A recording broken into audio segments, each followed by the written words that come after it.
जीवन में जहां संपत्ति काम नहीं आती है, जहां विद्या काम नहीं आती है, जहां बुद्धि काम नहीं आती है, वहां शिव भक्ति काम आती है। भक्ति को कभी साधारण मत समझिएगा। ज्ञानी को ज्ञान प्राप्ति के लिए, क्लेश प्राप्ति के लिए बहुत कष्ट उठाना पड़ सकता है, लेकिन भक्ति करने वाले को स्वतः ही मुक्ति मिल जाती है। और आपको पता होगा कि वास्तविक भगवान शंकर की भक्ति हमारे जीवन में आ जाए, इससे बढ़कर जीवन का कोई लाभ नहीं हो सकता है। लाभ की किछु हरि भगति समाना। लेकिन भक्ति का मतलब भ्रांति भक्ति नहीं होता है। कई लोग पूरे जीवन में ना भ्रांति को भक्ति समझ लेते हैं। मेरे भाई बहन, भक्ति कोई साधन नहीं, भक्ति सिद्धि है। शंकर भगवान की जो भक्ति करते हैं ना, जिन जिन लोगों ने भी भक्ति की, सूत जी महाराज से सौनकादिक ऋषि पूछते हैं, बाबा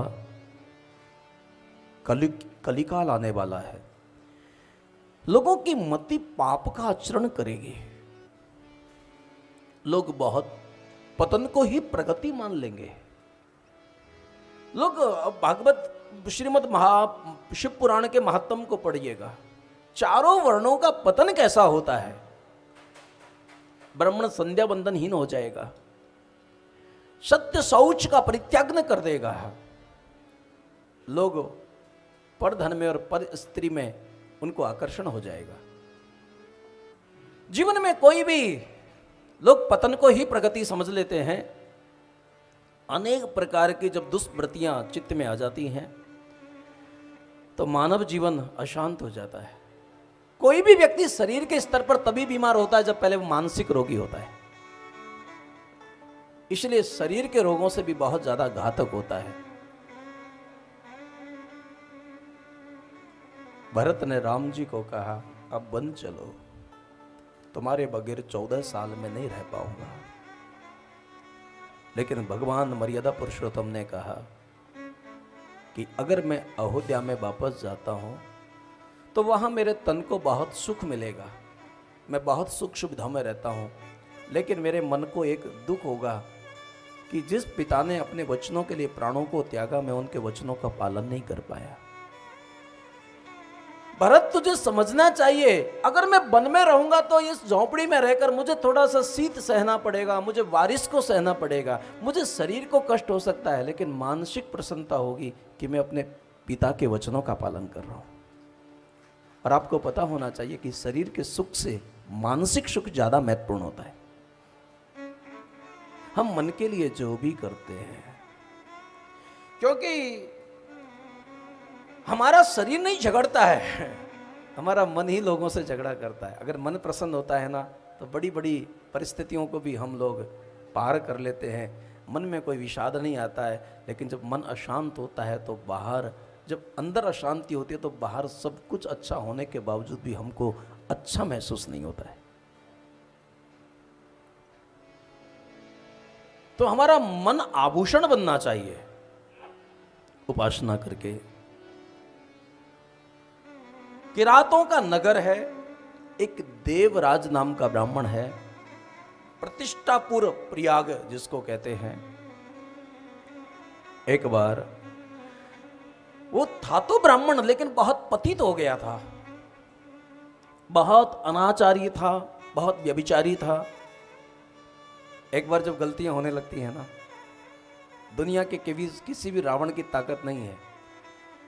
जब तक सीता रेखा के अंदर है तब तक कोई रावण उसको छू नहीं सकता है, लेकिन जब कोई भी नारी मर्यादा की रेखा का उल्लंघन कर देती है ना, तो दुनिया का कोई ना कोई रावण बनकर उसका हरण कर लेता है। उसने बहुत पाप किया और अति पाप का परिणाम रोग होता है। शायद कुछ बातें हमको थोड़ी सी अस्वाभाविक लगेंगी, लेकिन बगैर कारण के कोई क्रिया नहीं होती है। हर कारण के पीछे कोई ना कोई क्रिया, हर क्रिया के पीछे कोई ना कोई कारण है। कोई अगर व्यक्ति जन्म से ही बहुत संपदा लेकर जन्म लेता है, जिनका जन्म ही राजाओं के यहां होता है, बहुत संपन्न और स्वास्थ्य शरीर और बहुत सौंदर्य लेकर अगर कोई जन्म लेता है तो उसका भी कारण होता है। और कई लोग जो होते हैं बहुत परिस्थितियों में और बहुत सारी विषमताएं वहां होती हैं, असाध्य रोग होते हैं। मेरे भाई बहन, गीता जैसे ग्रंथ में भी एक बात पूछी गई है कि आप बार बार मन को लगाने की बातें करते हो, लेकिन भजन करने वाले व्यक्ति का अगर शरीर छूट जाता है तो वायु के वेग से जैसे बादल विलय हो जाता है, उसी प्रकार वो छिन्न भिन्न होकर नष्ट हो जाता है कि उसकी कोई गति होती है। अपने गीता जी को पढ़ा होगा, 6वें अध्याय का श्लोक है।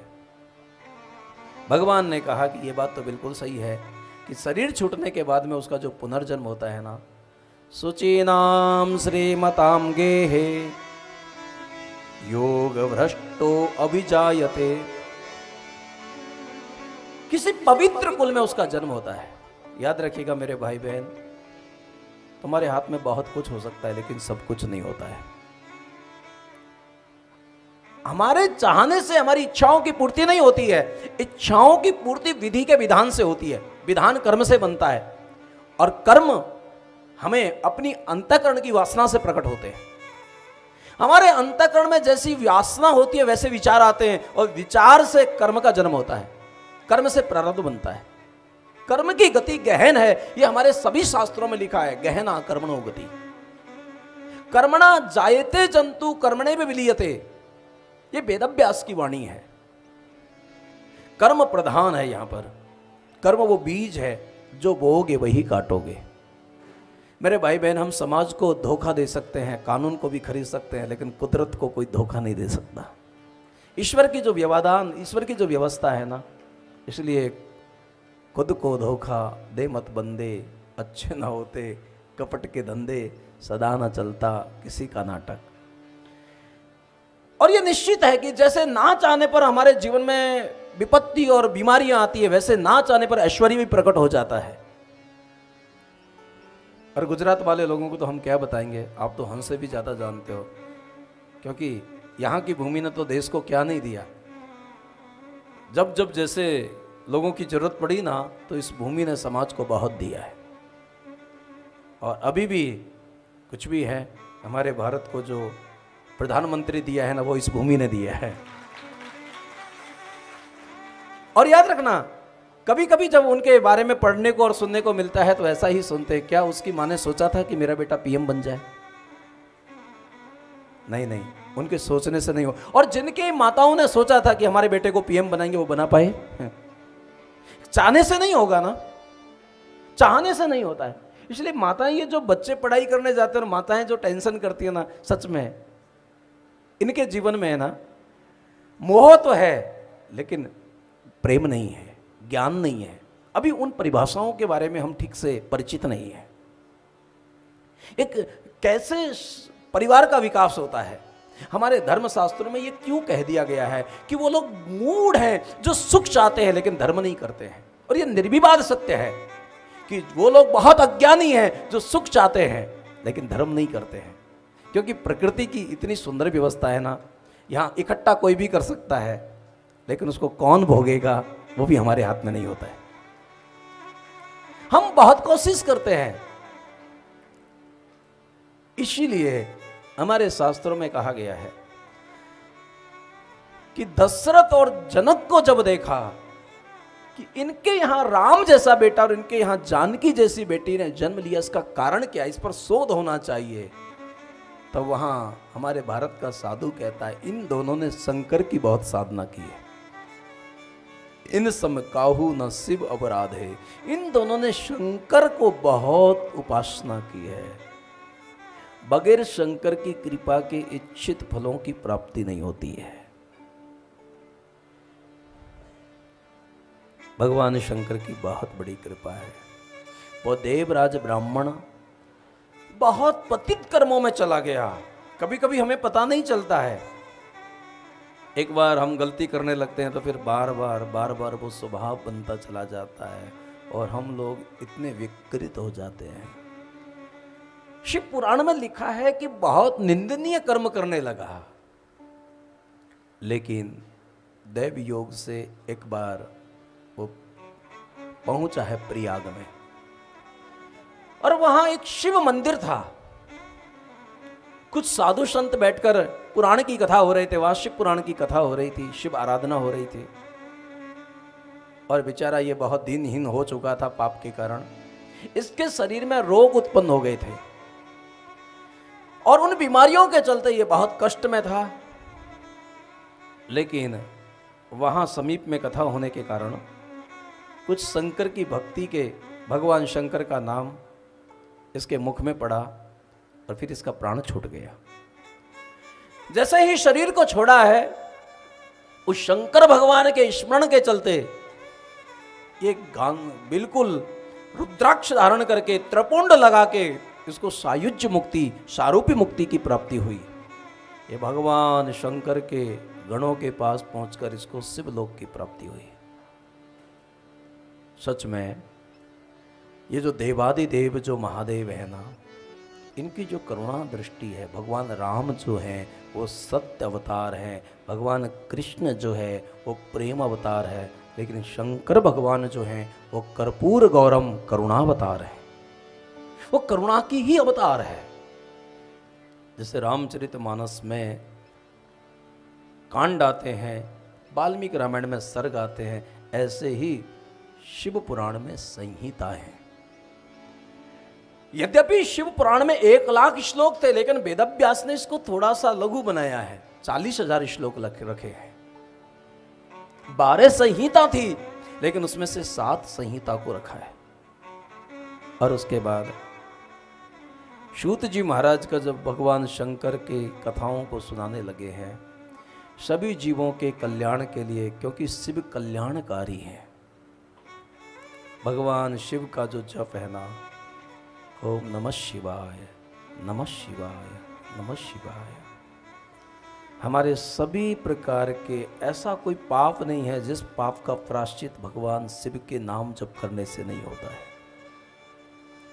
भगवान के नाम की महिमा को गाते हुए ऋषि मुनियों ने हाथ जोड़ के कहा कि महाराज, ये तो बहुत अच्छी कथा आपने हमको सुनाई, लेकिन हम चाहते हैं कि और कोई पवित्र कथा हमें शिव, जिससे कि हमारे हृदय में शंकर भगवान के प्रति श्रद्धा बढ़े, हमारे हृदय में शंकर के प्रति प्रेम पैदा होना चाहिए, हमारे हृदय में शंकर के प्रति अनुराग बढ़ना चाहिए। प्रभु ऐसी कोई कथा सुनाओ। तब उन्होंने बाष्कल नाम के गांव में एक बिंदुक नाम का ब्राह्मण है, ये भी बड़ा अच्छा परिवार था, लेकिन मेरे भाई बहन याद रखिएगा, जीवन में सत्संग ना मिले ये कोई बहुत बड़ी बात नहीं है, लेकिन कुसंग से बचना। हम लोग क्या करते हैं, सत्संग करते हैं, लेकिन जो नहीं करना चाहिए वो नहीं छोड़ पाते हैं। पानी तो स्वाभाविक शीतल होता है, हम उसके नीचे अग्नि जला देते हैं, और जब पानी गर्म हो जाता है तो उसको शीतल करने के लिए हम उसमें बर्फ की सिल्लियां पटक देते हैं। इसी प्रकार भगवान का भजन, पुराणों की कथा, जिससे हमारा चित्त पूर्ण होता है, वो पुराण कहलाता है। ये तो बगैर शंकर की करुणा के हमें नहीं मिल सकता है, लेकिन हमको चाहिए कि जो जो निंदनीय कर्म है, जो वेद विपरीत कर्म है, उनका त्याग होना चाहिए। ये जो ब्राह्मण है, ये भी बहुत अशुभ कर्मों में निरत रहने लगा, बहुत व्यसन करने लगा। और शिव पुराण में तो यहाँ तक लिखा है कि अत्यज जो होते हैं, मलेच्छ जो होते हैं, ऐसी वरांगनाओं के साथ ये बहुत पतित जीवन जीने लगा। इसकी जो पत्नी थी, शिव पुराण में उसका नाम चंचुला है। ये महान पति में श्रद्धा रखने वाली थी। इसके जीवन में बहुत उसके प्रति श्रद्धा थी, लेकिन उसका बहुत काल पाप कर्म में निरत होने के कारण अंततो गत्वा ये भी पतित हो गई। और इसके पतित हो जाने से आपको पता होना चाहिए है कि जहां अति पाप होता है ना, वहां कुमति होती है, और अति पापी की आत्म बहुत अकाल मृत्यु होती है। समय आने पर बिंदुक नाम का जो ब्राह्मण था, ये मृत्यु को प्राप्त हो गया। मरने के बाद इसकी प्रेत योनि हुई है। जिसकी वासनाएं बहुत विकृत हो जाती हैं, उसको मानव शरीर की तो बात ही छोड़ो, उसको भूत प्रेत योनियों में जाना पड़ता है। बहुत सारे लोग पूछते हैं क्या महाराज भूत प्रेत होते हैं? मेरे भाई बहन, जैसे मानव योनि होती है उसी प्रकार एक भूत प्रेतों की भी योनि होती है। जीव अपने कर्म के अनुसार, अपने अंतःकरण की वासना के अनुसार क्या क्या शरीर धारण करता रहता है, और इस अनंत की यात्रा में चलता रहता है, चलता रहता है, बहता रहता है। उसकी जो पत्नी चंचुला थी, वो एक बार अपने भाइयों के साथ गोकर्ण तीर्थ को पहुंचती है, और गोकर्ण तीर्थ में जाकर वहां पर उसने एक सात्विक ब्राह्मण को शिव पुराण की कथा गाते हुए देखा। और उसने कथा को जैसे ही श्रवण किया, तो कथा सुनने से उस समय नरकों का वर्णन हो रहा था कि जो जीव जैसा कर्म करता है उसको उस नरक में भेजा जाता है। बहुत उस भयानक दृश्य को सुनकर और देख मन में संकल्प करके वो भयभीत हो गई, आंखों में अश्रु बहने लगे, ब्राह्मण के चरण पकड़ लिए, और वो रोते रोते कहने लगी कि भगवान कुछ भी करो, मुझे इन पापों से बचना है, आप मेरे कल्याण के लिए कोई साधन बताओ। मेरे ऊपर भगवान शंकर की अति कृपा है, इसीलिए तो मुझे शिव पुराण की प्राप्ति हुई है। अब आप कृपा करो, मेरे मन को शुद्ध करने का कोई साधन बताओ। ब्राह्मण देवता बड़े दयालु थे, उन्होंने भगवान शंकर की कृपा का अनुभव किया, और फिर उस चंचुला को भगवान शंकर के महात्म को सुनाते हुए, भगवान के शिव महिमा को सुनाते हुए, शिव पुराण के सभी प्रसंगों को सुनाते हुए उसको शंकर भगवान की भक्ति की प्राप्ति हो गई। और भगवान शंकर की भक्ति की प्राप्ति जैसे ही उसके जीवन में हुई, भगवान शंकर के नामों का स्मरण करती थी, वो निरंतर महादेव शिव शिव जपती रहती थी। और एक काल में जब शरीर छोड़ने का समय आया, तो उसका शरीर छूटने के बाद में वो शिवलोक की यात्रा करती है, और वहाँ पर अपनी भक्ति के चलते, भगवान शंकर की करुणा के चलते, वो जो चंचुला थी वो पार्वती की सखी बन जाती है। वहाँ पार्वती जी के साथ बड़े आनंद के साथ उनका जीवन चलता रहता है। एक बार उसको उदास देखा, भगवती माँ ने पूछा तू कुछ सोच रही है, तेरे मन में कोई बात है तो मुझे बताओ। चंचुला ने अफसर को देखकर अपने पति के बारे में पूछा। मेरा पति बहुत पतित हो गया था, लेकिन कैसा भी था अब मुझे पता चला है कि वो मेरे पति थे। मैं चाहती हूं कि उनका ये पता चले कि वो इस समय हैं कहां और वो किस अवस्था में हैं। पार्वती जी ने अपने एक गण को बुलाया और वहां तुमरु नाम के गंधर्व को बुला के कहा कि आप एक काम करो, इनके पति का पता लगाओ, वो किस शरीर में है, किस योनि में है, और वो इस समय कहां पर है। उन्होंने अपने ध्यान योग से पता लगाया कि वो विंध्य पर्वत पर एक प्रेत शरीर में रह रहे हैं। उनके बहुत सारे पापों के कारण वो अपने कर्म को ही भोग रहे हैं। जब इस पूरी स्थिति का उसको पता चला, वो विंध्य पर्वत पर जाते हैं और वहां जाने के बाद उस प्रेत को पकड़ लेते हैं, उसको शिव पुराण की कथा सुनाते हैं, उसको शिव उपदेश देते हैं। यद्यपि उसका शरीर स्थिर नहीं रह सकता था, लेकिन फिर भी उनको जब शिव पुराण सुनाया गया, सनई सनई उनका वो पाप का नाश हो गया। प्रेत जो गति थी उससे उसको मुक्ति मिल गई, और भगवान शंकर की कृपा से उनको भी शिवलोक की प्राप्ति हुई।